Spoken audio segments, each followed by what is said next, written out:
Saat dia melihat sungai yang berkelok melalui hutan lebat dan menyadari bahwa ini pasti wilayah ilahi, tanah suci tempat tinggal dewa manusia binatang. Dia mencatat besarnya sungai itu dan merenungkan bahwa tidak mengherankan aliran sebesar itu bisa membentuk danau dalam dan luar gua. Namun, dia bertanya-tanya apakah ini benar sungai yang selama ini dia cari. Meskipun sungainya luas, pada pandangan pertama tampak biasa saja. Dia memperhatikan bahwa airnya mengalir dengan dua warna yang berbeda dan teringat bahwa misinya adalah mencapai ujung sungai api. Dia terbang ke udara, bertekad untuk terus maju. Akhirnya, dia menyaksikan sungai mulai mendidih dan berkomentar bahwa dia tidak pernah menyangka sumbernya adalah gunung berapi. Merasa ada kehadiran aneh di sekitar, dia tetap memastikan bahwa menurut petunjuk, ini adalah lokasi yang benar. Saat melihat gelembung naik dari air, dia langsung mengerti bahwa semuanya tidak sesederhana itu. Gelembung-gelembung itu menunjukkan adanya hubungan dengan lokasi tersembunyi lainnya.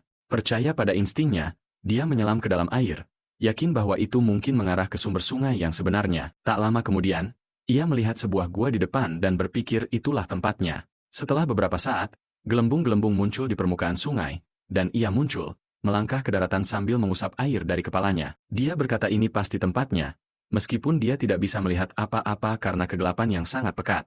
Dia memanggil Pepper. Pepper muncul dan menyebarkan percikan kecil yang menerangi jalan di depan.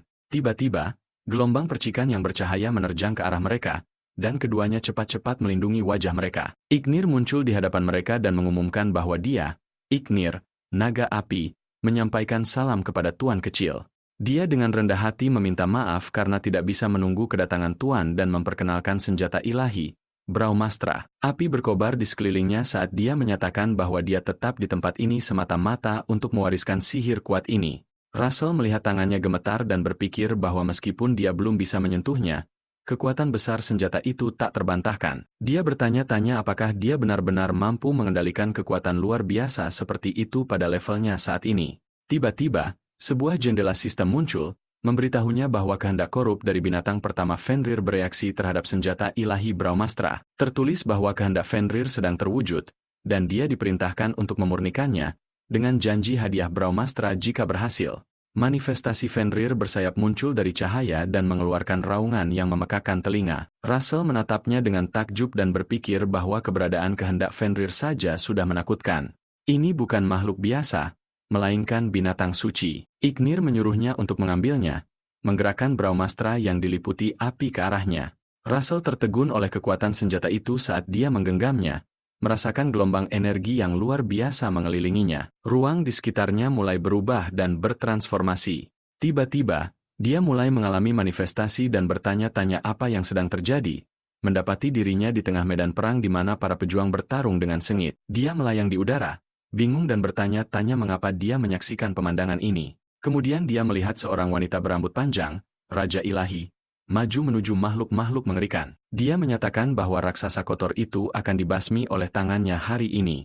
Seekor monster menyerangnya, dan dia memerintahkan Russell untuk mundur. Russell terkejut saat dia sesaat menatapnya dan tersenyum, dan dia bertanya-tanya apakah dia benar-benar bisa melihatnya. Sebuah ledakan terjadi di dekatnya, mengirimkan debu dan puing-puing ke seluruh medan perang. Saat debu mereda, Russell mengamati dengan seksama. Tubuhnya tertutup sisik seperti obsidian, dan tanduk yang menyerupai mahkota kerajaan menjulang dari kepalanya. Pada saat itu, dia akhirnya mengerti siapa dia. Raja Ilahi mengangkat suaranya, menyatakan bahwa dengan kesucian dari 6 dewa yang telah meninggalkan tanah ini dan dengan tanduknya sendiri, Brahmastra akan terbentuk. Dia mengangkat senjata itu, bersiap untuk menyerang. Russell terpana, menyadari bahwa dia adalah Raja Naga Ilahi. Dia melihat tujuannya, dan Brahmastra serta narator menjelaskan bahwa senjata ilahi baru telah lahir, yang cukup kuat untuk membunuh bahkan dewa sekalipun.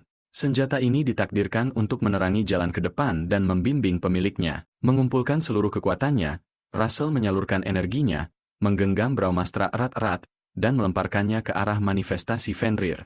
Saat Brahmastra menghantam Fenrir, terjadi ledakan besar. Russell, meskipun tahu bahwa peristiwa ini diwujudkan oleh Will, tidak percaya bahwa itu telah mengalahkan Raja Binatang pertama dengan satu pukulan.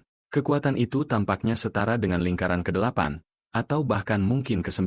Pada saat itu, Raja Binatang pertama, Fenrir, dalam wujud manusianya, mendarat di dekat Russell dan berkata bahwa dia, yang mewarisi darah naga, ingin mengajukan permintaan. Dia mengeluarkan sebuah kristal dari perutnya dan meminta agar kristal itu diserahkan kepada anak-anaknya. Russell, terpesona oleh pemandangan ini, berkomentar bahwa ini adalah harta karun sekaligus belenggu yang mengikat para Beastmen. Fenrir berharap Russell akan melepaskan belenggu yang menahan mereka dan mengubahnya menjadi percikan cahaya kecil, menghilang dari pandangan. Russell, yang masih terkejut, merasakan energi yang benar-benar berbeda keluar dari kristal itu, sesuatu yang melampaui mana atau ketuhanan.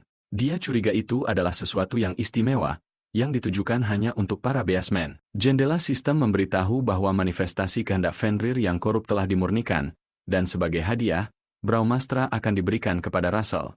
Dia mengamati Brahmastra yang tiba-tiba melepaskan ledakan energi api. Russell cepat-cepat menutupi wajahnya, berpikir betapa intensnya energi api itu, rasanya seperti pembuluh mana di seluruh tubuhnya terbakar.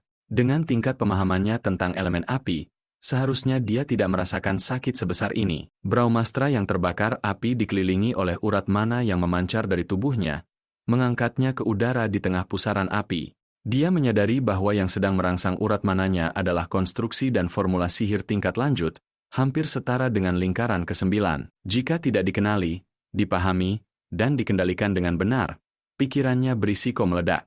Dia merasakan sakit tajam di dahinya akibat overstimulasi pembuluh mana. Jendela sistem memberitahu bahwa Brahmastra telah memperluas kapasitas otaknya, dan pemahamannya tentang hal itu semakin dalam.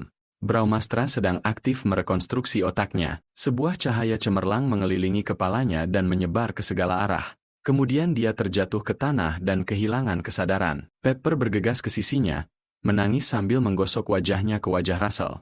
Ignir meyakinkannya untuk tidak khawatir. Russell hanya pingsan karena kelelahan dan akan segera sadar. Dia menambahkan bahwa meskipun anaknya sendiri seharusnya melayani Russell, takdir tidak mengizinkannya. Oleh karena itu, jika dia bersedia, Ignir bertanya apakah dia akan menerima warisan kekuatannya. Pepper terkejut mendengar hal itu.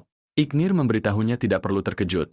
Roh hanyalah sebuah mutasi, dan karena Pepper adalah bagian naga, dia lebih dari mampu mewarisi kekuatan ini. Dia berharap Pepper akan menjadi naga api baru, berpetualang bersama Russell, dan melanjutkan garis keturunan naga. Pepper melihat sebuah telur naga dan terkejut. Setelah beberapa saat, Russell membuka matanya, duduk sambil memegangi kepalanya, dan bertanya-tanya sudah berapa lama dia tidak sadarkan diri.